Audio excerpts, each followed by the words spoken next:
नमस्कार, रात के 8 बजने वाले हैं और जी न्यूज पर ये वक्त है बड़े मुद्दों पर बड़ी बहस का। मैं हूं दीपक चौरसिया। यूपी विधानसभा में मुख्यमंत्री योगी आदित्यनाथ सरकार ने साल 2023-24 का बजट पेश किया, लेकिन इस दौरान विपक्षी नेता अखिलेश यादव और उनके विधायक एक अलग ही रंग और तस्वीर में दिखाई दिए। अखिलेश यादव और उनकी पार्टी के विधायक काली शेरवानी पहनकर विधानसभा पहुंचे थे। एक तरफ सदन के अंदर अखिलेश यादव और उनके विधायक काली शेरवानी में थे, दूसरी तरफ मुख्यमंत्री योगी आदित्यनाथ हमेशा की तरह भगवा वस्त्रों में थे और वो संन्यास ग्रहण करने के बाद से आज तक भगवा वस्त्र पहन रहे हैं। हालांकि शेरवानी पहनकर पहुंचने पर अखिलेश यादव ने तो कुछ नहीं कहा, लेकिन उनके कुछ विधायकों ने जरूर दबी जुबान से कहा कि काली शेरवानी पहनकर आने के पीछे आजम खान का समर्थन करना मकसद है, जो अभी जेल में है। लेकिन चुनावी जानकार इसे आजम खान से ज्यादा 2024 में मुस्लिम वोट बैंक के लिए अखिलेश यादव का बड़ा सियासी प्लान बता रहे हैं। इस बीच मुख्यमंत्री योगी आदित्यनाथ ने अपने बजट में पसमानदा मुसलमानों के लिए कई बड़े ऐलान किए हैं, जिसमें मदरसों को मॉडर्न बनाने के साथ साथ अल्पसंख्यक छात्राओं के लिए भी बड़े ऐलान शामिल है। दूसरी तरफ बिहार की लोक गायिका नेहा सिंह राठौर को यूपी पुलिस ने नोटिस दिया है। सियासी सरगर्मी इससे बढ़ गई है। कानपुर देहात में बुलडोजर कांड पर नेहा सिंह राठौर ने अपने लोकगीत के जरिए यूपी सरकार पर कई सवाल उठाए हैं। इसके बाद पुलिस ने उन्हें नोटिस जारी किया। पुलिस ने कहा कि आपका लोकगीत वैमनस्य पैदा करने वाला है। इधर लोक गायिका को नोटिस जारी हुआ, उधर अखिलेश यादव ने नेहा सिंह राठौर के स्टाइल में ही योगी सरकार पर ट्वीट के जरिए हमला बोला। सवाल यह है कि अखिलेश यादव एक तीर से कितने निशाने साधने की कोशिश कर रहे हैं। क्या वो मुसलमानों और नेहा सिंह राठौर के कंधे पर बंदूक रखकर एक बार फिर 2024 के चुनाव में किस्मत आजमाने की तैयारी में है? आज इसी पर होगी बड़ी बहस। ये बड़ी बहस इसलिए हो रही है क्योंकि दिल्ली का रास्ता उत्तर प्रदेश से होकर जाता है और आज जिस समय 2023 के बजट से 2024 को साधने की कोशिश योगी आदित्यनाथ की सरकार कर रही थी, ऐसे समय में अखिलेश और उनके विधायक काली शेरवानी पहनकर विरोध जता रहे थे। क्योंकि विपक्षी दल बीजेपी पर हिंदू मुस्लिम करने का आरोप लगाते रहे हैं, लेकिन आज इसी मुद्दे पर सियासी संदेश के आरोप किसी और पर हैं। क्योंकि नेहा सिंह राठौर के नए लोकगीत से नई कंट्रोवर्सी पैदा हो गई है। हर एक पहलू पर करेंगे सार्थक बहस, लेकिन सबसे पहले अब तक का अपडेट।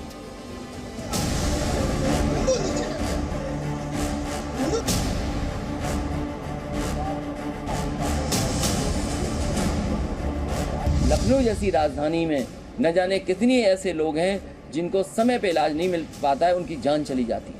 ये गरीब को इलाज नहीं देना चाहते हैं क्या? किसानों की आय दोगुनी हो गई है, सरकार बताए, और जितने भी किसान की जरूरत की चीजें सब महंगी हो रही हैं। बर्बाद कर दिया है सरकार ने। आदरणीय प्रधानमंत्री जी की प्रेरणा, उनका मार्गदर्शन, सबका साथ, सबका विकास, सबका विश्वास और सबके प्रयास।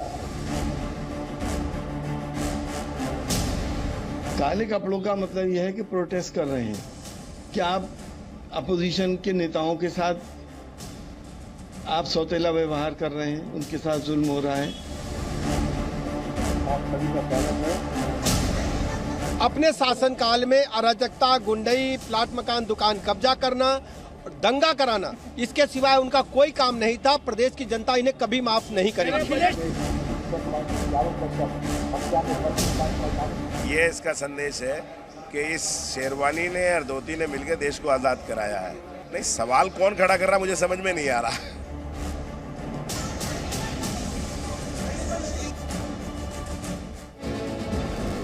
चलिए, एक मुद्दे पर अपनी बात भी आपके सामने रखूंगा, एक क्लेरिफिकेशन दूंगा, लेकिन उससे पहले राकेश त्रिपाठी, प्रवक्ता भारतीय जनता पार्टी के मेरे साथ जुड़ गए हैं। प्रोफेसर सतीश प्रकाश, पॉलिटिकल एनालिस्ट मेरे साथ जुड़ गए हैं। मेरे साथ विजय शंकर तिवारी जी भी जुड़ गए हैं, विश्व हिंदू परिषद के नेता हैं, राइट विंग के थिंकर हैं। मेरे साथ पंकज जी हैं, पंकज श्रीवास्तव जी, प्रवक्ता हैं उत्तर प्रदेश कांग्रेस के, और साथ ही साथ आज बड़ी बातें कांग्रेस ने कही है, कहा है सहयोगियों के साथ 2024 का चुनाव जीतेंगे। लेकिन सबसे पहले 1 to 1, नेहा पॉलिटिकल पर्सन नहीं है, पॉलिटिकल सवाल गेस्ट के साथ नहीं। मैं नेहा से कुछ 2-3 सवाल लेना चाहता हूँ। नेहा, क्या हुआ? आप बताएंगी क्या हुआ? मुझे पता है आपकी तबीयत नासाज है, फिर भी आप हमारे लिए वक्त निकाला है, आपका बहुत बहुत शुक्रिया। मुझे बताइए क्या हुआ, पुलिस ने क्या कहा आपको, और कब तक जवाब दे रही है वकील से बात करने के बाद? और मैं ये भी जानना चाहता हूँ, क्या आपका गाना सामाजिक वैमनस्य फैलाता है? जी, ये जो कानपुर में घटना हुआ है, जिस तरह से दीक्षित परिवार के घर के ऊपर बुलडोजर चला दिया गया, माँ बेटी जिंदा जल के मर गई, इस कांड पे मैंने यूपी में काबा सीजन 2 एक गीत रिलीज किया। उसके बाद से यूपी पुलिस का मुझे नोटिस आता है कि इस गीत के बोल ऐसे हैं जिस वजह से समाज में वैमनस्यता फैलाने का काम किया है मैंने, सामाजिक सौहार्द बिगड़ रहा है, समाज में तनावपूर्ण माहौल क्रिएट करने की कोशिश करी है मैंने। तो मुझे नोटिस दिया गया है और जिसमें लिखा गया है कि 3 दिन के अंदर अगर आप इसका जवाब नहीं देती हैं तो आपके ऊपर उचित कार्रवाई करी जाएगी। और पहले ये तो पहुंच गए अंबेडकर नगर, जहां पे मेरा ससुराल है। मेरे ससुर जी को नोटिस थमा दिया, फिर वहां से इनकी बात नहीं बनी तो पूरी सक्रियता के साथ उसी रात निकल पड़े और कल रात 8 बजे यहाँ आए।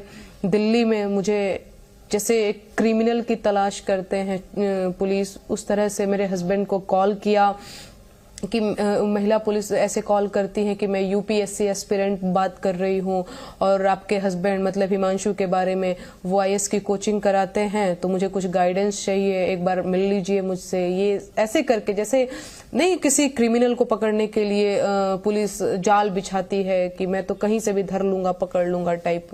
अरे भैया, आपको नोटिस देनी है, आप सीधे मुझसे ऐसे बात करते कि मैं यहाँ से पुलिस टीम बात कर रहा हूँ, चाहे ये बात कर रहा हूँ कर रही हूँ, नोटिस भेजना है, नोटिस ये आप रिसीव करिए, ऐसी चीजें। पर बहुत ही अजीबो गरीब तरीके से किया। इसके बाद हमने जब फोन उठाना बंद कर दिया, दोबारा से फोन किया और कहा कि हम कानपुर देहात से आए हुए हैं, दरोगा जी आए हैं पूरी पुलिस की फौज लेकर के, और जिस सोसाइटी में मैं रहती हूँ यहाँ के लोग मुझे एकदम संदिग्ध की नजर से देखने लग गए थे कि भैया अपने सोसाइटी में चोर उचक्के रहते हैं क्या, इस तरह से पुलिस आ रही है, क्योंकि लोग ऐसे ही देखते हैं ना समाज के लोग।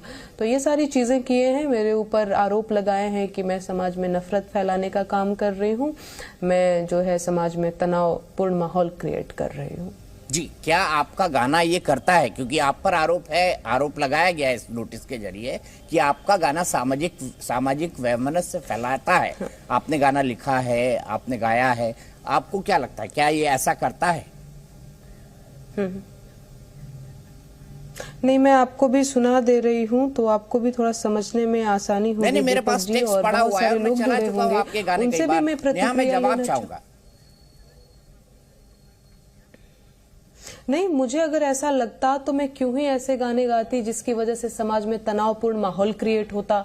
मैं एक जिम्मेदार लोक गायिका हूँ, समाज की बहुत बड़ी जिम्मेदारी है मेरे ऊपर भी, और मैं समझती हूँ कि नहीं, मुझे इस जिम्मेदारी का जो है बखूबी निर्वहन करना है, तो मैं क्यों ऐसे गीत गाऊंगी जिससे वैमनस्यता फैलेगी और ये सारी चीजें होंगी। तो मुझे तो नहीं लगता। आप बताइएगा, आपने भी गाना सुना होगा, आपको क्या लगा? इसमें सच में कुछ ऐसा है जिसकी वजह से तनावपूर्ण माहौल क्रिएट हो रहा है? आपको क्या लगा?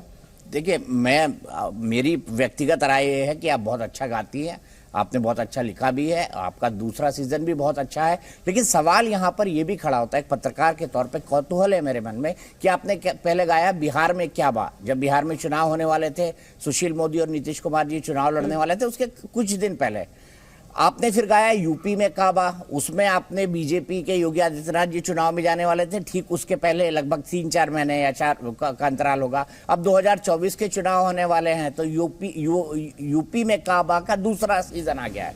तो क्या आपके लोकगीत बीजेपी विरोध से प्रभावित नहीं है? नहीं है? नहीं, बिल्कुल ऐसा नहीं है। अब देखिए, केंद्र में आप हैं, राज्य में आप हैं, हर जगह आप हैं, तो सवाल तो मैं सरकार से ही न पूछूंगी सर। सरकार से ही सवाल पूछे जाते हैं, विपक्ष से मैं क्या पूछ लूं? सत्ता से ही सवाल पूछूंगी ना। तो अब इनको लग जाता है कि ये तो सिर्फ बीजेपी। मैं आपसे एक सवाल और जानना चाहता हूं। अब बिहार में सरकार बदल गई है, कुछ भी चीजें हो रही, नीतीश कुमार और तेजस्वी हैं, तो क्या बिहार में काबा का 2 गाना आएगा? और अगर नहीं आया तो अभी तक क्यों नहीं आया, ये भी जानना चाहूंगा आपसे। नहीं, बिल्कुल बिहार में काबा का 2 आया भी सर। अब मुझे नहीं पता, इतना ज्यादा वो क्या बोलते हैं उसकी चर्चा नहीं हुई। आया जब ये चचा भतीजा मिलकर के गठबंधन बनाए तो उस टाइम भी मैंने गाया कि अरे चचा भतीजा एक के हुई है पट्टीदारी के बात बा, यू बिहार में काबा, ऐसे करके गाना आया। अब मुझे नहीं पता, अभी उस पर चर्चा ही बहुत नहीं हुई या फिर वो गाना बहुत हिट नहीं हुआ। तो अब मैं क्या करूं, गाना तो आया था। और लगातार बेरोजगारी पे और जिस तरह से बिहार में बच्चे पीटे जा रहे हैं सड़कों पे, लाठीचार्ज हो रही है उन पे, उस पे भी मैं लगातार गीत गा रही हूँ, पर उस पे चर्चा ही नहीं होती है, तो लोगों को लगता है कि मैं गीत गा ही नहीं रही हूँ। अब मुझे क्या पता, यूपी में का बस सीजन 1 ज्यादा चर्चा में आ जाता है, सीजन 2 और चर्चा में आ जाता है, तो लोगों को लगता है मैं सिर्फ यही गा रही हूँ। ठीक है, मैं एक चीज और जानना चाहता हूं। जैसे आज आपका गाना आया, गाने को सबसे पहले ट्वीट किया अखिलेश यादव जी ने समाजवादी पार्टी में, फिर दूसरी तरफ पंकज उनके एक नेता है पवन पांडे, जो विधायक भी है मेरे ख्याल से, अगर मैं गलत नहीं हूं, अयोध्या से आते हैं, उन्होंने आपके लिए एक हैशटैग चलाया, आई सपोर्ट नेहा राठौर।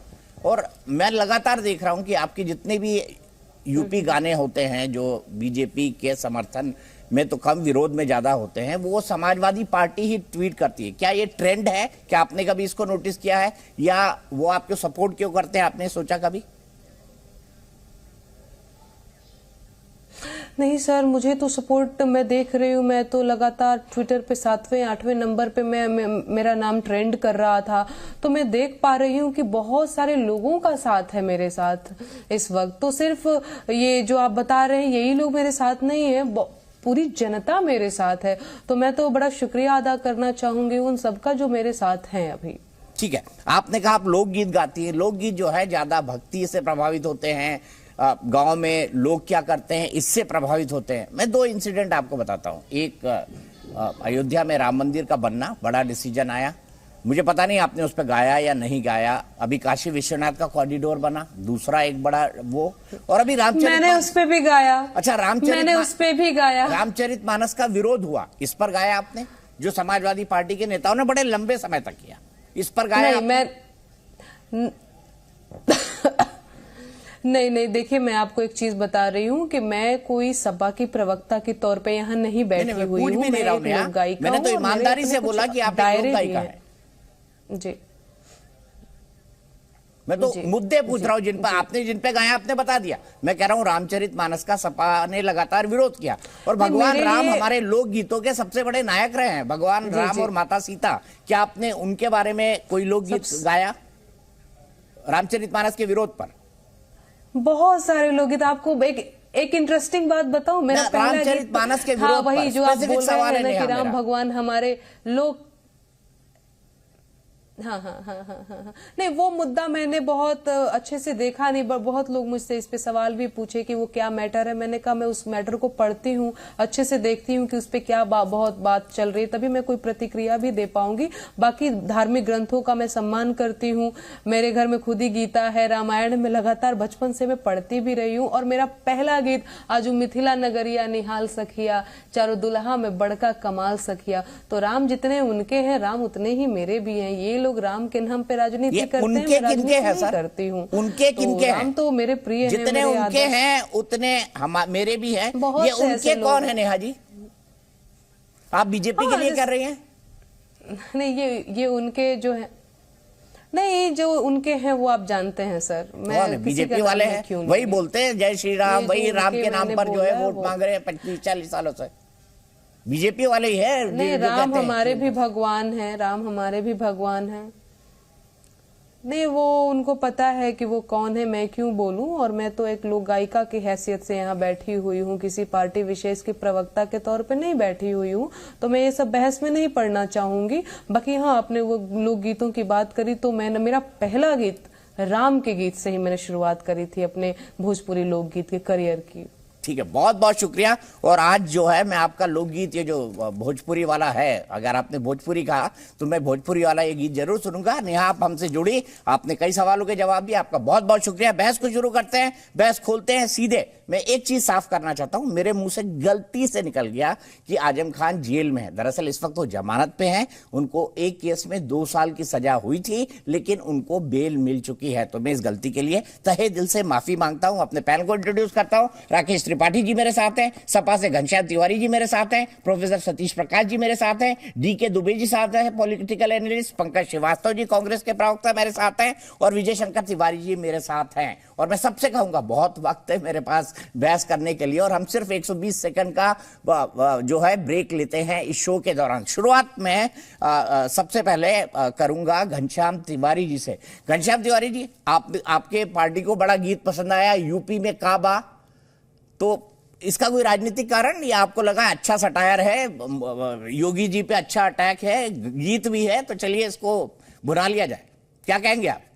और आपकी पार्टी लगातार आए सपोर्ट, नेहा सिंह राठौर ये ट्रेंड भी करा रही है। नमस्कार दीपक जी, आपको, दर्शकों को और को पैनलिस्ट को। आज जब उत्तर प्रदेश की विधानसभा में 7 लाख करोड़ लगभग का बजट प्रस्तुत हुआ और ये झूठा ऐलान किया गया कि उत्तर प्रदेश में पिछले 5 साल में आम प्रति व्यक्ति आय दोगुनी हो गई, ऐसे समय में हम नेहा सिंह राठौर जी का प्रचलित गीत और उस पर चर्चा कर रहे हैं। मुझे लगता है सबसे बड़ी आलोचना योगी सरकार की तो यही है कि उनका 7 लाख करोड़ का बजट, इतना बड़ा जुमला कि उन्होंने उत्तर प्रदेश को बदल दिया, इतना बड़ा जुमला कि वो 32 लाख करोड़ ला करके 1 करोड़ युवाओं को रोजगार देंगे। स्वयं आप इसे कबूल नहीं करते, मीडिया का एक बड़ा तबका कबूल नहीं करता, बल्कि इस बात को पे बहस करना चाहता है कि नेहा सिंह राठौर, जो कि अपनी प्रतिभा से, अपनी लगातार मेहनत से, अपने परिश्रम से एक उभरती हुई लोक गायिका है। भोजपुरी मेरी मातृभाषा है, भोजपुरी में शानदार अपनी लेखनी से गाती हैं, और उनकी लेखनी उन लोगों को चुभती है जो लगातार झूठ की बुनियाद पर जनता में अपना पक्ष रखते हैं। तो समाजवादी पार्टी ने झूठ की बुनियाद पर जनता पे अपना पक्ष नहीं रखा है।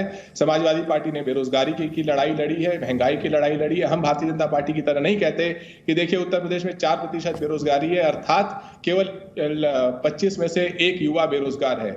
अगर आपके दर्शक ये देख रहे हो और उनको लगता है कि भारतीय जनता पार्टी ने जो दावा किया है कि केवल 25 में से 1 युवा बेरोजगार है, बाकी 24 युवाओं को उत्तर प्रदेश में बेरोजगार है, आखिरी बात कहूंगा, तो उन्हें इस बार का इंडिया टुडे का एडिशन उठा के देखना चाहिए, जहां पे लिखा हुआ है कि देश के 18 से 24 वर्ष के लगभग आधे युवा बेरोजगार हैं। तो नेहा सिंह राठौर पर हमला वही पार्टी, उसी सरकार की सोच है जिसने हाथरस की बेटी पे हमला किया है, वही उसी सरकार की सोच है जिसने दीक्षित जी के परिवार पर हमला किया है कानपुर में, उसी सरकार की सोच है जिसे लगता है कि जो उसके साथ न खड़ा हो उसको ऊपर बुलडोजर चला दो, उसका एनकाउंटर कर दो, उसे जेल में डाल दो, चाहे वो जर्नलिस्ट सिद्दीकी कपन हो तो उसे 800 दिन जेल में रखो।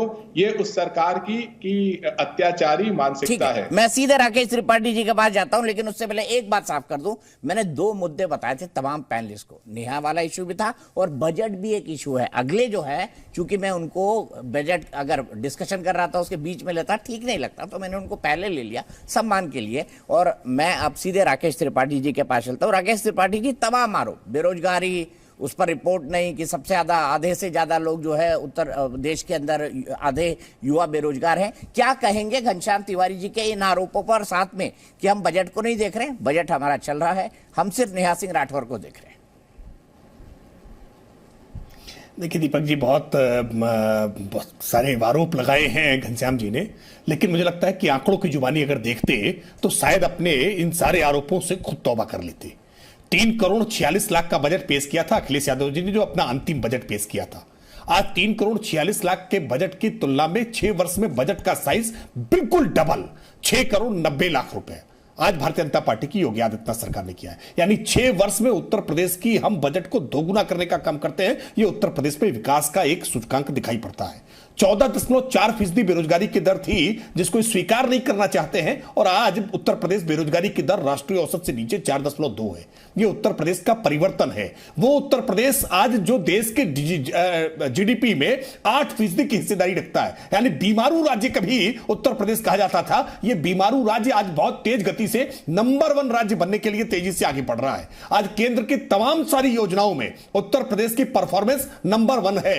आज तमाम सारे फसलों के उत्पादन में उत्तर प्रदेश नंबर 1 है। यानी नंबर 1 की श्रृंखला शुरू करेंगे तो आपका पूरा ये बुलेटिन खत्म हो जाएगा, लेकिन उत्तर प्रदेश किन किन बातों में नंबर 1 है ये समाप्त नहीं होगा। उसके बावजूद कुछ लोग जानबूझ करके एक नैरेटिव गढ़ने का प्रयास करते हैं, कभी गीतों के माध्यम से, कभी लेखों के माध्यम से एक झूठ परोसने का प्रयास करते हैं। और किसी भी व्यक्ति को झूठ और अफवाह सरकार के खिलाफ जनता के बीच में वैमनस्यता फैलाने के लिए अनुमति नहीं दी जा सकती है। और आज तो अखिलेश यादव जी बहुत सज धज के पहुंचे थे। मैं तो उनके इस शेरवानी में आने को बहुत सकारात्मक तौर पर देखता हूं, क्योंकि कोई भी व्यक्ति शेरवानी, अचकन, बढ़िया वस्त्र पहन करके तब निकलता है जब कोई उत्सव जैसा माहौल होता है, जब कहीं उसको बहुत बेहद खुशी होती है। और आज उत्तर प्रदेश का एक बड़े ऐतिहासिक दिन था, अब तक का सबसे बड़ा बजट जब उत्तर प्रदेश में पेश किया जा रहा था, तो अखिलेश यादव जी अपनी पार्टी के तमाम नेताओं के साथ बहुत सज धज करके व्यवस्थित होकर पहुंचे थे। अब मैं उनसे केवल इतना आग्रह करूंगा कि जिस तरह से सज धज कर आज बजट को उत्सव मान रहे थे, इस बजट में दिए गए हेड्स के आधार पर जो उत्तर प्रदेश का चतुर्दिक विकास होने वाला है, उसमें भी वो साथ में सकारात्मक विपक्ष के रूप में सहयोग करें। मुझे लगता है कि उत्तर प्रदेश की जनता उनके तमाम काले कारनामों पर निश्चित तौर पर उनको क्षमादान करने का काम करेगी, लेकिन व्यर्थ की बयानबाजी करना, व्यर्थ के आंकड़े प्रस्तुत करना, ये बंद करना चाहिए। मैं एक एक सवाल दोनों से और लूंगा, फिर मैं बाकी पैनल के पास जाऊंगा। मेरा सीधा सवाल है, आप बार बार आरोप लगाते हैं बीजेपी पर कि ये कब्रिस्तान शमशान करती है, आप आरोप लगाते हैं कि ये हिंदू मुसलमान करती है। आज भगवा वर्सेस शेरवानी तो आपने किया ना, क्या आप इस पॉलिटिकल मैसेजिंग को नहीं समझे थे? मुझे कुछ लोग कह रहे हैं आप आजम खान का सपोर्ट कर रहे थे, कुछ लोग कह रहे हैं कि नहीं नहीं अच्छा कपड़ा पहन के आया भाई, शेरवानी तो अच्छी चीज है। कुछ लोग ये कह रहे हैं कि नहीं नहीं आप अल्पसंख्यकों को दिखाना चाहते थे कि आपका कपड़ा हम पहनते हैं। देखिए अब तो भगवा वर्सेस शेरवानी होगा चुनाव में। तो हिंदू मुसलमान तो इस बार आपने कर दिया, चाह के या न चाह के मुझे समझ नहीं है, इतना तो अखिलेश जी समझते, मैं जानता हूं। budget.up.nic की वेबसाइट पर अगर आपके कोई भी दर्शक जाएं तो उसमें खंड दो सर मेरे सवाल का भी तो जवाब दे दीजिएगा। क्या भाई उसी के जवाब में ही जवाब है। खंड 2.2 जो उसका शुरुआती खंड है, उसमें सरकार कहती है कि समग्र प्राप्तियों के हिसाब में लेने पर आलोच्य वर्ष में अनुमानित प्राप्ति से कुल लगभग 60,000 करोड़ कम प्राप्ति हुई है। अभी इतनी बड़ी शेखी बघारने वाले प्रवक्ताओं को ये जानना चाहिए कि उनकी सरकार ये कह रही है कि ये 7 लाख करोड़ का बजट, लगभग हर राज्य का इन 6 सालों में बजट का आकार दोगुना हुआ है, लेकिन उत्तर प्रदेश वो राज्य है जिसका 60,000 करोड़ की प्राप्तियों में कमी हुई इन्हीं के अनुमान के अनुसार पिछले 1 साल में। तो इनकी कहनी और कथनी में बहुत बड़ा अंतर है।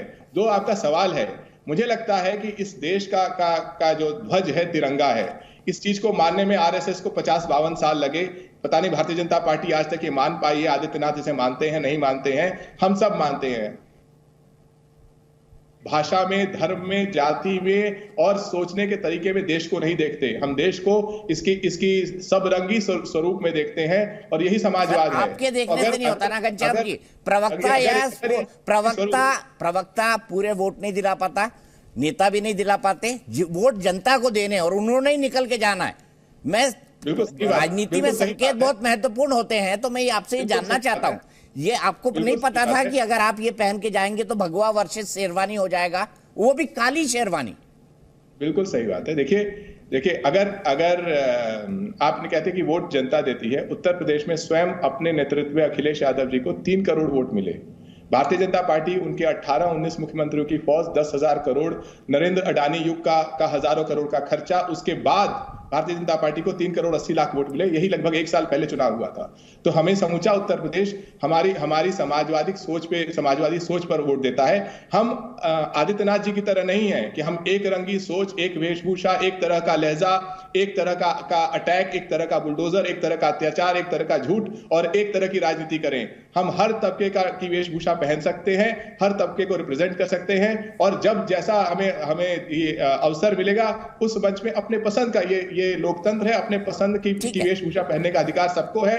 मुझे नहीं लगता कि आपने जो वेशभूषा पहनी है इसका मानक किसी पार्टी से आया है, ये आपने अपनी सोच से पहना है। अब मैं इसमें राजनीति देखने लगूं कि आपकी टाई का कलर ये है, आपके सूट का कलर ये है, तो ये सोच भारतीय जनता पार्टी की तरह सोच है। और पठान फिल्म का हिट होना भारतीय जनता पार्टी के मुंह पे करारा तमाचा है कि जो इनकी सोच को धूमिल करता है। और कानपुर देहात में जो एक परिवार के ऊपर इनका बुलडोजर इस तरीके से धधकते हुए, अच्छा ठीक है, बोल दीजिए आप कानपुर में बोल। अब मैं सिर्फ एक ही कमेंट करना चाहता हूँ, मुझे अच्छा लगता है जब आप अच्छे आर्गुमेंट करते हैं एक प्रवक्ता के तौर पर, लेकिन मैं सिर्फ ये कहना चाहता हूँ आपको, आप इतने सारे वोटों की बात कर रहे हैं, लेकिन हकीकत ये है कि अखिलेश जी ने जब से लिखाया मुस्कुराइए आप लखनऊ में हैं, तब से आज तक समाजवादी पार्टी राजनीतिक तौर पर, चुनावी जीत के तौर पर मुस्कुरा नहीं पाई है। देखिए आप मुस्कुराने लगे, आप खुद लखनऊ में हैं, तो तुम मुस्कुराते रहा करिए, इतना गंभीर ना हुआ करिए। सीधे राकेश त्रिपाठी जी से जवाब कुछ कहना चाहते हैं, बोलिए। मैं कह रहा हूं अगर उत्तर प्रदेश के 3 करोड़ लोग हमारे साथ खड़े हैं, हम हमेशा आज के मुझे लगता है सर लोकतंत्र में चीज तय होती है हार और जीत से। राकेश त्रिपाठी जी, क्या लगता है आपको लोकतंत्र का तकाजा क्या होना चाहिए जो तर्क घनश्याम तिवारी जी दे रहे हैं, और क्या आपको नहीं लगता कि कपड़े भी एक सिंबोलिज्म होते हैं राजनीति में? बिल्कुल होते। राजनीति में आपके हाव भाव, चाल ढाल, आपका हर एक्शन, उसके कुछ रिएक्शंस होते हैं, उसका जनता संदेश होती है और निश्चित तौर पर जनता उसको संदेश के रूप में देखती है। लेकिन मुझे लगता है कि आज बजट जो उत्तर प्रदेश का पेश हुआ है, ये उत्तर प्रदेश के निवासियों के चेहरे पर मुस्कान लाने वाला है। और केवल लखनऊ क्यों मुस्कुराएगा? लंबे समय तक तो यही हुआ है ना कि लखनऊ मुस्कुराएगा, नोएडा मुस्कुराएगा, सैफई मुस्कुराएगा, बादलपुर मुस्कुराएगा। अरे भाई, ये मिर्जापुर क्यों नहीं मुस्कुराएगा? आजमगढ़ क्यों नहीं मुस्कुराएगा? गाजीपुर क्यों नहीं मुस्कुराएगा? बुलंदशहर क्यों नहीं मुस्कुराएगा? हमने पूरे उत्तर प्रदेश के चतुर्दिक विकास की एक खाका खींचने का काम किया है, और विशेष तौर पर पूर्वांचल और बुंदेलखंड जो अब तक विकास की दृष्टि से हमेशा पिछड़ा रहता था, वहां 5,000 करोड़ रुपए के आज इंडस्ट्रियल क्लस्टर बनाने की घोषणा हमने इसी बजट के माध्यम से की है। इसी बजट में हमने आज नए 5 राज्य के विश्वविद्यालय बनाने की घोषणा की है, उसके लिए बजट एलोकेशन करने का काम किया है। इसी बजट में आज हमने डिजिटल लाइब्रेरी, वो बेसिक एजुकेशन हो, वो माध्यमिक शिक्षा हो, वो हायर एजुकेशन हो, सभी जगहों के लिए ग्रामीण स्तर पर, हर ग्राम पंचायत स्तर पर डिजिटल लाइब्रेरी हम खोलने की बात कर रहे हैं, और उसके लिए फंड एलोकेट इसी बजट में कर रहे हैं। और इसी बजट से हम गांव के किसानों के लिए जो निजी नलकूपों की बिजली है उसको 100% मुफ्त करने की बात कर रहे हैं। इसी बजट से हम आज जनता की तमाम समस्याओं का समाधान कर रहे हैं, और इसलिए जनता मुस्कुरा रही है, जनता महसूस कर रही है कि उनकी समस्याओं का समाधान अगर कोई सोच रहा है तो योगी आदित्यनाथ हैं, जो नरेंद्र मोदी की प्रेरणा के साथ डबल इंजन की सरकार मिलकर के काम कर रही है। और इसीलिए 2014 का परिणाम, 2017 का परिणाम, 2019 का परिणाम और 2022 का परिणाम भाजपा के पक्ष में आप सबके पास आऊंगा। सबसे पहले पंकज जी, फिर सतीश जी, फिर पहले पंकज जी, फिर डीके दुबे जी, फिर सतीश जी, फिर विजय शंकर तिवारी जी। पंकज जी, मैं आपसे जानना चाहूंगा, और सीधा सवाल यह है कि आज मल्लिकार्जुन खड़गे जी ने कहा कि 2024 में अलायंस की सरकार बनेगी। बेस्ट ऑफ लक, अच्छी बात है। हर पॉलिटिकल पार्टी को अपनी सरकार बनाने की कोशिश करना चाहिए, लोकतंत्र यही है। लेकिन गठबंधन किससे करेंगे आप? आज ही 3 लोगों को नकार दिया, उनको छोड़िए, मैं नेशनल पॉलिटिक्स में आता ही नहीं। यूपी में किसके साथ अलायंस करेंगे? सपा मना कर चुकी है, बसपा मना कर चुकी है। दीपक जी, आपके चैनल की ओर से मुझसे कहा गया था कि बजट पर बात होगी, और मैं वो तैयारी करके आया था। बहरहाल आपने विषय बदल दिया, आपका नहीं, विषय नहीं बदला, बजट पे ही बात कर रहे हैं। बजट पर भी आप प्रतिक्रिया दीजिए। मुझे लगा ये सवाल पहले लूं क्योंकि आपके खुद के राष्ट्रीय अध्यक्ष ने बोला है। आपके खुद के राष्ट्रीय अध्यक्ष जी का बयान है सर। क्या मैं प्रवक्ता से राष्ट्रीय अध्यक्ष के बयान पर प्रतिक्रिया नहीं चाह सकता? आप बोलिए, बजट पे खुल के बोलिए। पहले विषय पर कर लेना चाहिए, पहले तो विषय पर बात कर लेना चाहिए। मैं सिर्फ विनम्र निवेदन कर रहा हूँ, आपका पूरा अधिकार है। ना, आप बजट पे भी बोलिए, इस पे भी बोल दीजिए। मेरे तो एक सवाल, तो अब आपने कहा तो बिल्कुल बजट पे भी बोलेंगे, लेकिन सबसे पहले मैं बहुत विनम्रता से, आप बहुत वरिष्ठ पत्रकार हैं टेलीविजन इंडस्ट्री के, मैं ये जो आपने शेरवानी का एक जो मसला खड़ा किया है, ये बहुत दुखद है। आपको ऐसा नहीं करना चाहिए। मैं इसलिए कह रहा हूँ कि जब इस देश के संविधान पर डॉक्टर राजेंद्र प्रसाद ने हस्ताक्षर किए थे तो काली शेरवानी पहने हुए थे। इस देश के जितने राष्ट्रपति हैं, ज्यादातर अपने जब वो औपचारिक कार्यक्रम में रहते हैं तो वो शेरवानी ही पहनते हैं, और ज्यादातर काली शेरवानी ही रहती है। इसमें कोई अपवाद नहीं है। पहले से लेकर अभी रामनाथ कोविंद तक जी को हमने देखा है। और काला रंग की बात है, आरएसएस के मुख्यालय पर प्रणब मुखर्जी गए थे, आदरणीय जो हमारे पूर्व राष्ट्रपति रहे, वो काली सदरी पहन कर गए थे। तो इस तरह रंगों का, वस्त्रों का धर्म के साथ इस तरह से जोड़ना उचित नहीं है, और मुझे लगता है कि मीडिया को इससे अपने को थोड़ा सा उचित नहीं है। इस देश के मीडिया के बारे में बहुत कुछ कहा जाता है, और आपकी जिम्मेदारी है कि उस पर लोगों को ना सोचने दें ज्यादा। बहरहाल सर, मैंने आपकी सलाह सुन ली, लेकिन मैं अकेला होता तो शायद ठीक होता। सभी जगह यही छपा हुआ है। कर रहा हूँ ना, स्वागत है आपकी आलोचना का। मैं तो कह रहा हूँ स्वागत है आपकी आलोचना का, पर हर अखबार उठा के देख लेंगे, हर जगह उठा के देख लेंगे, यही खबर चल रही है। नहीं सर, अनुरोध कर रहा हूँ, कुछ तथ्यों के आधार पर कर रहा हूँ, हवाई अनुरोध नहीं कर रहा हूँ। बिल्कुल ठीक है, औपचारिक पोशाक, स्वागत है आपके। नहीं कह सकते कि मैं कोई हवाई बात कह रहा हूँ। दूसरी बात, बजट की बात है तो मुझे तुरंत अपने अदम गोडवी साहब, गोंडा उत्तर प्रदेश के जो शायर रहे, उनका शेर याद आ गया है कि तुम्हारी फाइलों में गांव का मौसम गुलाबी है, मगर ये आंकड़े झूठे हैं, ये दावा किताबी है। मैं इसलिए कह रहा हूं कि अभी खुद बीजेपी के प्रवक्ता ने कहा कि 4% हमारी बेरोजगारी दर रह गई है। मुझे समझ में नहीं आया कि अभी 2 महीने पहले बाकायदा योगी आदित्यनाथ जी, आप गूगल कर लीजिए, उन्होंने 2% कहा था, अचानक 2% बेरोजगारी से आज 4% पे आ गए हैं। हकीकत यह है कि नीति आयोग, आंकड़ों की बात हो रही है ना, नीति आयोग का कहना है कि उत्तर प्रदेश देश के सबसे जो 3 गरीब राज्य है उसमें से एक है। ये 7वां बजट पेश कर रहे हो, पहला बजट नहीं पेश कर रहे हैं। पिछले चुनाव के पहले आपने कहा था, भारतीय जनता पार्टी ने कहा था कि हम किसानों को मुफ्त बिजली देंगे। ये बात कही थी कि नहीं? ये कोई हम नहीं कह रहे, आपने कही। अभी तक क्या हालत है? लोगों के यहाँ जो पहले मीटर नहीं लगते थे, किसानों के यहाँ नलकूप में वो मीटर लगा दिए गए हैं। ठीक है पंकज जी, कहना है कि मीटर जो लगाए गए उससे उनको दिक्कत हो रही है, वो तेज चल रहे हैं। ठीक है, कसम संविधान की में आपका एक बार फिर स्वागत है। मेरे साथ राकेश त्रिपाठी है भारतीय जनता पार्टी से, घनश्याम तिवारी जी है समाजवादी पार्टी से, प्रोफेसर सतीश प्रकाश है पॉलिटिकल एनालिस्ट के तौर पे, डीके दुबे जी हैं पॉलिटिकल एनालिस्ट के तौर पर, पंकज श्रीवास्तव जी है कांग्रेस के प्रवक्ता के तौर पर, विजय शंकर तिवारी जी हैं राइट विंग के हैं, विश्व हिंदू परिषद है उसके प्रवक्ता हैं। मैं सबसे पहले डीके दुबे जी के पास आऊंगा। डीके जी, आपने पंकज जी के तर्क सुने, क्या आप उनके तर्कों से सहमत है? नहीं, ऐसा है ना, तर्क तो वो विपक्षी पार्टी हैं, ये उनका काम है और मुझे लगता है वो अपना काम बखूबी निभा रहे हैं कि उनका काम है सवाल खड़े करना। लेकिन जहां तक बेरोजगारी की बात है तो मुझे सबसे पहले लगता है कि एक परिभाषा तय हमारे देश में नहीं है कि बेरोजगारी की परिभाषा क्या है। क्योंकि बेरोजगारी भारत में काउंट की जाती है, वो काउंट की जाती है कि साहब जिसके पास सरकारी नौकरी है या जिसके पास नौकरी है उसके सैलरीड अकाउंट है वही रोजगार है, ऐसा लोग अनुमान लगाते हैं। बेरोजगारी की परिभाषा सबसे पहले मुझे लगता है कि एक सही परिभाषा आनी चाहिए क्योंकि सब लोग अपने अपने हिसाब से लगाते हैं। दूसरी बात, जहां तक शेरवानी की बात आई है तो शेरवानी के मामले में मैं कहूंगा कि किसी को चौड़ा गमछा पहनने से मना नहीं किया गया है, किसी को जालीदार टोपी पहनने से मना नहीं किया गया है, किसी को चौखाने वाली लुंगी पहनने से मना नहीं किया गया, ऊंचा पैजामा लंबा कुर्ता पहनने से मना नहीं। ये भारत है, इसमें कुछ भी कोई पहन सकता है। तो शेरवानी अगर उन्होंने पहन ली तो कौन सा बड़ा अजब गजब हो गया। हाँ, ये जरूर हो सकता है कि वो बहुत दिन से टोपी नहीं लगा रहे जाली वाली, तो उसके ऑप्शन में कुछ उनको समझ में आ गया होगा भाई ये एक अच्छा सोल्यूशन है। और पॉलिटिशियन है, पॉलिटिशियन का काम है कि ऐसे सोल्यूशंस निकालना ताकि काम भी हो जाए और सवाल भी खड़े ना हो। तो मुझे लगता है कि ये जो बजट की बात कही जा रही है, ये तो योगी आदित्यनाथ जी को तो इसका श्रेय देना चाहिए कि 7 लाख करोड़ का लगभग बजट जा रहा है। तो अब इस पर सवाल इनको खड़े करने चाहिए कि भैया पैसा कहां से लाओगे, पैसा है कि नहीं है। तो ये दूसरी बातों में घूम रहे हैं, मुझे लगता है वो कुछ बहुत अच्छा तर्क नहीं है। ठीक है, मैं सीधे प्रोफेसर सतीश प्रकाश जी के पास चलता हूं। 7 लाख करोड़ का बजट, प्रोफेसर सतीश प्रकाश जी, ये भी एक मुद्दा है और मुद्दा ये भी है कि अखिलेश यादव शेरवानी पहन के गए थे। दोनों मुद्दे हैं। पंकज जी ने मुझे कुछ सुझाव दिए, मैं उनके सुझाव को मानता हूं, लेकिन पॉलिटिकल सिंबोलिज्म है, आप राजनीतिक विश्लेषक है, प्रोफेसर है, क्या कहेंगे आप इन दोनों विषयों पर? उत्तर प्रदेश सबसे बड़ा लोकसभा कहीं ना कहीं उत्तर प्रदेश से आती है और देश की राजनीति का रास्ता कहीं ना कहीं उत्तर प्रदेश से होकर के जाता है। और चूंकि चुनावी ये बजट लास्ट है, अगले साल चुनाव की तरफ ही जाएंगे, तो निश्चित रूप से जो आप उत्तर प्रदेश की जनता के ध्यान में बीजेपी हमेशा तभी आती है चुनाव का समय हो।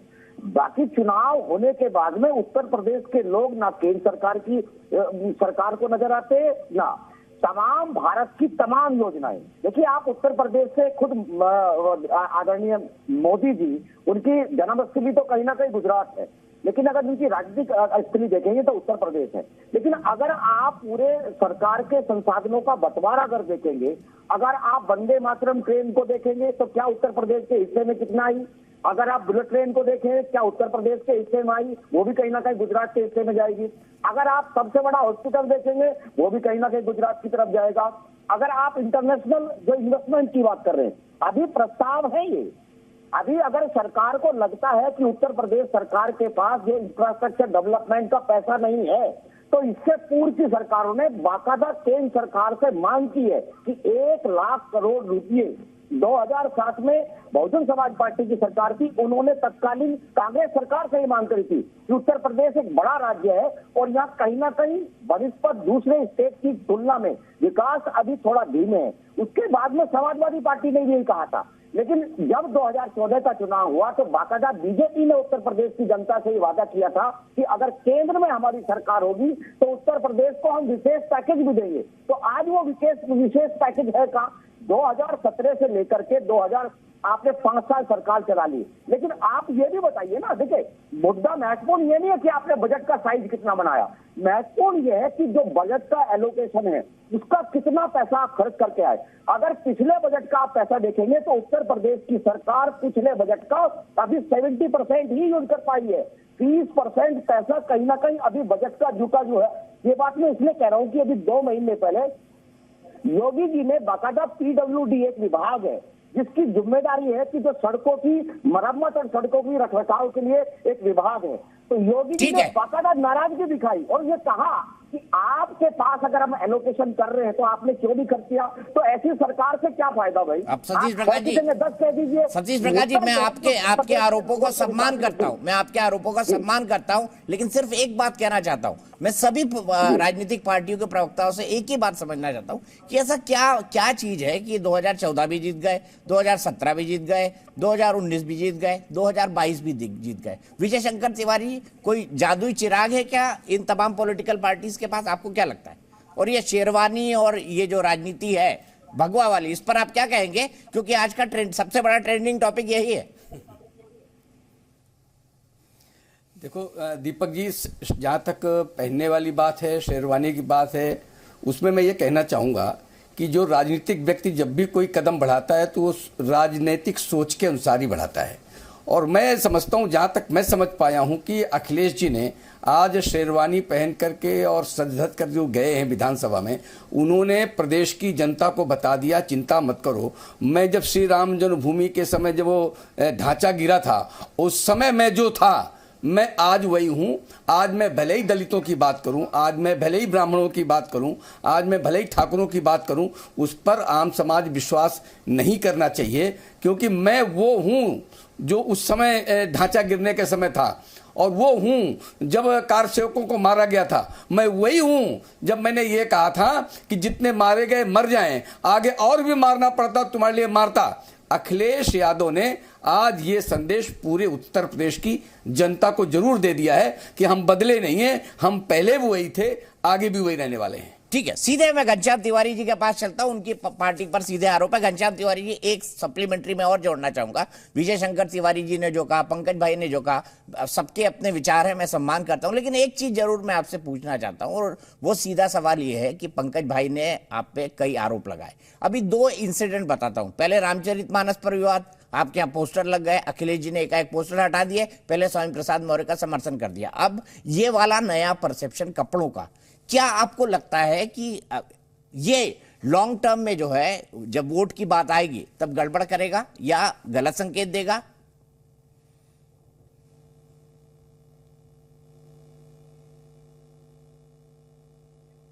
आप म्यूट है। और मैं यह जोड़ना भी चाहूंगा, तुष्टीकरण की राजनीति जिसको बीजेपी कहती है या आरएसएस वाला कहता है, कि वही कर रहे हैं आप।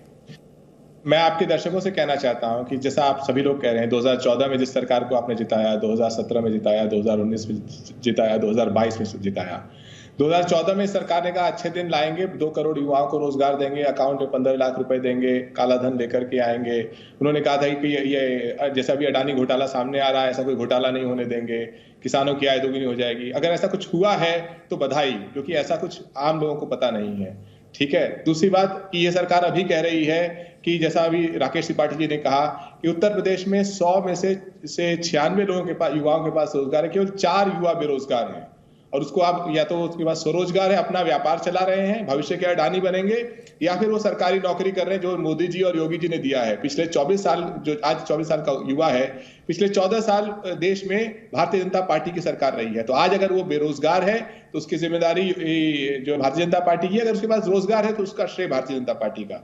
तो आप जो सवाल पूछ रहे हैं कि क्या ये सब मुद्दे रहे, कौन क्या कपड़े पहन के आया, किसने किस बात का विरोध किया, या फिर ये सवाल रहेगा कि आपकी सरकार आपकी महंगाई के ऊपर आपका मजाक उड़ाती है। जब आप उससे न्याय मांगने जाते हैं तो आपका घर जला देती है, बुलडोजर चला देती है, आपके बच्चों को नंगा कर देती है, जैसा पुलिस का वीडियो वायरल हुआ है, उसे राम राज का संदेश देती है। और अगर आपकी बेटी कोई अपनी प्रतिभा दिखाती है तो उसके घर पुलिस भेज देती है, उसके ससुराल पुलिस भेज देती है, उसकी सोसाइटी में पुलिस भेज देती है। लेकिन आपके आसपास हेट का जो माहौल है, जो स्वयं आदित्यनाथ जी के ऊपर तरह तरह के मुकदमे हुआ करते थे, 20 साल तक मर्डर का मुकदमा रहा था उनके ऊपर, तो जिनके तो उनको ये लोग हीरो मानते हैं। तो ये तो जनता को तय करना है कि आपको ऐसी सरकार चाहिए। अंततः जो है तय लोकतंत्र में जनता को ही करना होता था। लेकिन आप मेरे सवाल का जवाब नहीं दिया, कोई बात नहीं, आपके स्वतंत्र है अपनी बात कहने के लिए। और मैंने सवाल पूछा था रामचरितमानस विवाद क्या कुछ जातियों में आप लोगों को तोड़ना चाहते थे, और दूसरा जो बहुत सवाल उठा, ये सवाल उठा कि भाई शेरवानी ये पॉलिटिकल सिंबोलिज्म है या तुष्टीकरण की राजनीति। राकेश त्रिपाठी जी गंभीर आरोप लगाए उन्होंने भारतीय जनता पार्टी पर, क्या क्या नहीं किया उनको शब्दशः याद है और कंठस्थ है, बताइए। देखिए दीपक जी, शेरवानी से अक़लियत के हालात नहीं बदलने वाले। अक़लियत के हालात बदलेंगे उनकी बुनियादी तालीम से। और इसलिए आज का ये बजट कह रहा है कि हर मदरसे में कंप्यूटराइजेशन के लिए 1-1 लाख रुपए की व्यवस्था हमने फौरी तौर पर इस बजट के माध्यम से करने का काम किया है। उत्तर प्रदेश की जितनी आबादी है लगभग उतने ही नागरिक इस बार उत्तर प्रदेश में पर्यटन के लिए एक वर्ष में आए हैं। 2022 में 24 करोड़ 83 लाख केवल भारतीय पर्यटक और 4,10,000 विदेशी पर्यटक आए हैं। और जब ये पर्यटक भारत में उत्तर प्रदेश में आते हैं तो उत्तर प्रदेश की इकोनॉमी का पहिया बहुत तेज गति से दौड़ता है, इससे रोजगार का सृजन होता है, उत्तर प्रदेश की छवि बदलती है। और इसीलिए इस बजट में भी हमने टूरिज्म के लिए बढ़ाने के लिए उत्तर प्रदेश के जो तमाम वो सारे ऐतिहासिक सांस्कृतिक विरासत के केंद्र रहे हैं, चाहे वो प्रयागराज हो, चाहे वो मिर्जापुर हो, चाहे वो लखनऊ हो के बगल में नैमिषारण्य हो, अलग अलग स्थानों को उत्तर प्रदेश में हमने फिर से महिमा मंडित करने के लिए, ठीक करने के लिए उन व्यवस्थाओं को हमने बढ़ाने का काम किया है। लेकिन ये सारी बातें शायद उनको समझ में नहीं आएगी जिनको सैफई का विकास ही पूरे उत्तर प्रदेश का विकास दिखाई पड़ता था। सैफई के रंगारंग कार्यक्रमों में कि चमक में ही उनको उत्तर प्रदेश चमकता हुआ दिखाई पड़ता था। देखिए उत्तर प्रदेश में आज हमने अलग अलग सेक्टर्स में, कोई सेक्टर देखिए, चाहे वो वन उपज बढ़ाने का सेक्टर हो के लिए हो, चाहे वो कृषि क्षेत्र में हो, मैं उदाहरण के तौर पर कहूंगा 92,000 करोड़ रुपए गन्ना मूल्य भुगतान अखिलेश यादव जी अपने पूरे 5 वर्ष के कार्यकाल में करते हैं। 45,000 करोड़ रुपए बहन जी अपने पूरे 5 वर्ष के कार्यकाल में करती है। और चीनी मिलें बेच रहे थे, बंद कर रहे थे। भारतीय जनता पार्टी की सरकार बनने के बाद यह बजट बता रहा है कि हमने पिछले 6 वर्षों में 1,90,000 करोड़ रुपए से ज्यादा गन्ना मूल्य भुगतान करने का काम किया है। यानी कहां 92,000 करोड़ रुपए और कहां 1,90,000 करोड़ से ज्यादा गन्ना मूल्य भुगतान, यह हमने डिलीवरी की है। इसलिए हम चुनाव जीत रहे हैं। और आप बार बार व्यर्थ की बयानबाजी करते रहिए, यही आप जो है अचकन पहन करके और शेरवानी पहन करके वोट बैंक तलाशते रहिए। हम बैंक के खाते लोगों के डीबीटी स्कीम के तहत सीधे बढ़ाने का काम कर रहे हैं, लोगों की गरीबी को मिटाने का काम कर रहे हैं। और जो गरीब वर्ग है ना, ये सारी जाति मजहब सबके सारे समीकरण तोड़ करके आज नरेंद्र मोदी जी के साथ खड़ा है, योगी आदित्यनाथ जी के साथ खड़ा है। ठीक है राकेश त्रिपाठी जी, लेकिन उन्होंने जो कहा किसानों की आय दोगुनी, आप खामोश रहे। उन्होंने कहा 15 लाख रुपए आप खामोश रहे। उन्होंने कहा 2 करोड़ रोजगार आप खामोश रहे। ऐसा क्यों? नहीं, बिल्कुल खामोश नहीं है। उत्तर प्रदेश में रोजगार की क्या स्थिति थी, उत्तर प्रदेश के लोगों को कैसे लाइन में लग करके ट्रेनों में बंबई और गुजरात तक जाना पड़ता था, ये हमने देखा है। और किस तरह से अपमान झेलना पड़ता था। और जब कोविड के दौरान ये मजदूर वहां से वापस लौटे हैं तो क्या त्रासदी थी। हमने इसी उत्तर प्रदेश में आज उत्तर प्रदेश के नौजवानों को उनका कौशल, उनका हुनर बढ़ा करके उत्तर प्रदेश के भीतर कैसे रोजगार मिले। और इसीलिए जब इन्वेस्टर समिट हम करते हैं जिसमें हमको 32 लाख करोड़ से ज्यादा के निवेश के प्रस्ताव मिलते हैं, तो ये उत्तर प्रदेश के लोगों के चेहरे पर मुस्कान लेकर के आने वाला है। उत्तर प्रदेश में जहां 2 केवल मोबाइल मैन्युफैक्चरिंग यूनिट होती थी, आज 150 से ज्यादा केवल नोएडा में हमारे पास मोबाइल मैन्युफैक्चरिंग असेंबलिंग यूनिट्स हैं। ये रोजगार लोगों को यही उत्तर प्रदेश की धरती पर दे रहे हैं। यही आजमगढ़, बलिया, गाजीपुर, जौनपुर, बनारस में दे रहे हैं। आप भी घनश्याम तिवारी जी की तरह कान पकड़ रहे हैं, सीधा जवाब नहीं दे रहे। घनश्याम जी भी मुस्कुरा रहे हैं, आप भी मुस्कुराइए, आप भी लखनऊ में हैं। पंकज जी, मैं सीधा सवाल आपसे करता हूं। इस बार पसमंदा मुसलमानों के लिए कई सारी घोषणाएं की, क्या यहां पर भी वो जो पिछड़े तबके के मुसलमान हैं उनको अलग करना चाहते हैं, और जो हार्डकोर मुसलमान हैं या जो कहें कि जो एक सो कॉल्ड सेक्युलर राजनीति, तथाकथित शब्द का इस्तेमाल कर रहा हूं, ये मेरी खुद की लैंग्वेज है, कि को मानने वाले हैं, उनको अलग करना चाहते हैं। क्या ऐसा हो पाएगा? आपको क्या लगता है? देखो, ये बजट पूरे प्रदेश के नागरिकों के लिए, उनके भविष्य के लिए एक रास्ता बनाने के लिए होता है। और ये सिर्फ किसी एक तबके, एक मजहब, एक उसके लिए नहीं होता। इस पे तो राकेश जी भी मेरा ख्याल है कि सहमत होंगे। मेरा बस ये कहना है, विनम्र निवेदन मेरा ये कि पहला बजट नहीं है, ये 7वां बजट है। और ये मेरा आंकड़ा नहीं है, नीति आयोग का आंकड़ा है कि उत्तर प्रदेश देश के सबसे गरीब प्रदेशों में से एक है, जो 3 प्रदेश है। ये मैं नहीं कर रहा हूं, अभी ताजा रिपोर्ट है। अभी मैं आपको बताता हूं, ये रोजगार की बात कर रहे हैं। अभी जब ये बजट आ रहा है तो वहां पर शिक्षा मित्र लाठियां खा रहे हैं, घेराव किए हुए हैं कि भाई हमें कब आप हमको नौकरी दोगे, शिक्षा मित्र कब तक हम बने रहेंगे।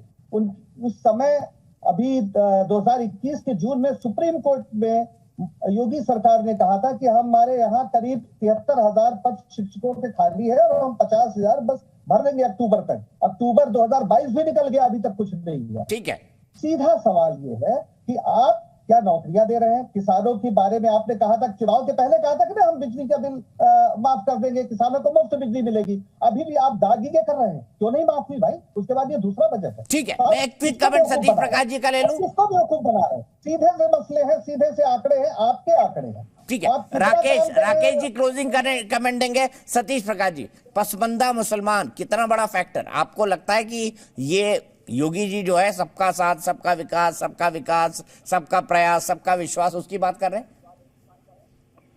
देखिए दीपक जी, पसमानदा मुसलमान की याद क्यों आई?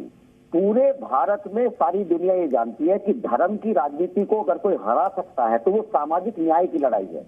और पूरे देश में बहुत दिनों बाद, आजादी के बहुत दिनों बाद, एक बहुत बड़ा वर्ग जिसको आप ओबीसी कहते हैं, जिसको वनवास, जो आपका आदिवासी लोग हैं, उनके अंदर सामाजिक न्याय की कहीं ना कहीं आस जगी है। और रामचरितमानस को लेकर के जो माहौल बना है, इस माहौल में जो पिछड़ा वर्ग है उसकी मांग रहेगी कि जातीय जनगणना हो, या जो जातीय जनगणना हो चुकी उसके आंकड़े जारी हो। अब बीजेपी कहीं ना कहीं राजनीतिक रूप से दबाव में है। उस दबाव को कम करने का एक तरीका शायद बीजेपी को ऐसा लगता है कि जिन मुसलमानों को वो कोसते थे, आज उसका जो पिछड़ा वर्ग है, पसमानदा मुसलमान कौन होता है? जो उसका पिछड़ा वर्ग के लोग हैं। तो उनकी बातों में कहीं ना कहीं वो ये दिखाना चाहते हैं कि अगर ये ओबीसी वर्ग, हमारा जो हिंदुओं वाला ओबीसी है, अगर ये यहाँ से खिसकेगा तो हम मुस्लिम वाला जो ओबीसी है उसको पकड़ लेंगे। ठीक है, डीके दुबे जी, आपका विश्लेषण क्या कहता है? क्या हिंदुओं वाला ओबीसी चिटकने वाला है बीजेपी से? जैसे पूछ रहे हैं? जी जी। नहीं, देखिए ऐसा है कि जो सतीश प्रकाश जी की 2-3 बातें मुझे बड़ी अच्छी लगी। इन्होंने कहा पिछली बार कि योगी जी पीडब्ल्यूडी की बैठक कर रहे थे और कह रहे थे कि बजट एलोकेट है, आपको पैसा मिला, वो खर्च क्यों नहीं कर रहे? अरे ऐसी सरकार तो लोग ढूंढते हैं कि वो विभाग खर्च ना कर पाए और सरकार कहे कि खर्च करो। दूसरी बात यह है कि पसमानदा की जहां तक बात आती है तो किसी को सामाजिक न्याय क्यों ना मिले? आज पसमानदा की सिचुएशन ये है कि मस्जिदों में जो वर्ग बैठा हुआ है वो बड़े वर्ग के जो विदेशी मूल के माने जाते हैं वो अपनी टिकटी भी इस्तेमाल करने के लिए नहीं देते। आप पसमानदाओं का जो दुख है ना, जिस समय आपके सामने आएगा तो बिल्कुल समझ में आ जाएगा कि वाकई में पसमानदा क्या। पसमानदा भारतीय ओरिजिन का मुसलमान है जिसका कॉन्सेप्ट भी भारत का है। तो ऐसे वर्ग को अगर कुछ मदद करने की कोशिश की जा रही है तो मुझे नहीं लगता कि उसको लेकर बहुत सारे प्रश्न खड़े किए जाने चाहिए। जो पिछड़ा है उसका उत्थान करने का हमने संकल्प शुरू से लिया हुआ है और आज अगर करने का प्रयास हो रहा, भले ही 75 साल बाद हो रहा है, लेकिन देर आए दुरुस्त आए, कुछ करने का प्रयास तो हो रहा है। इसलिए इन बातों में मुझे लगता है कि सिर्फ राजनीतिक बातें दिखाई दे रही हैं, बाकी कुछ मुझे डेटा वाइज ऐसा नहीं दिखाई दे रहा है कि कुछ बहुत अच्छा वो आ रहा हो।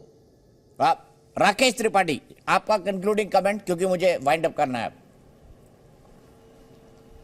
देखिए, विपक्ष अभी भी दीपक जी पूरी तरह से जाति और मजहब के समीकरण बुनने में ही लगा है, उसी के इर्द गिर्द ही घूम रहा है। जबकि उनको उत्तर प्रदेश की राजनीति का ये मर्म समझ लेना चाहिए कि 2014, 2017, 2019 और 2022 के परिणाम ये स्पष्ट तौर पर बता रहे हैं कि अब कोई जातीय मजहबी समीकरणों के आधार पर आप चुनाव नहीं जीत सकते हैं। आपको जनता के साथ खड़ा होना होगा, उनकी भावनाओं के साथ जुड़ना होगा, उनकी समस्याओं का समाधान करना होगा, जो समाधान करने में आज केंद्र की नरेंद्र मोदी सरकार और उत्तर प्रदेश में उत्तर प्रदेश की योगी आदित्यनाथ सरकार पूरी तरह से उनके साथ खड़ी है। और इसीलिए 37 वर्षों का रिकॉर्ड तोड़ करके योगी आदित्यनाथ सरकार उत्तर प्रदेश में वापस लौटती है। मैंने अलग अलग क्षेत्र के बारे में कहा कि कृषि क्षेत्र में किस प्रकार से, एक छोटा सा उदाहरण, 6 लाख मीट्रिक टन गेहूं की खरीद, धान की खरीद करते थे अखिलेश यादव जी अपने शासनकाल के अंतिम वर्ष में, और आज 62 लाख मीट्रिक टन गेहूं धान की खरीद भारतीय जनता पार्टी की योगी आदित्यनाथ सरकार करती है।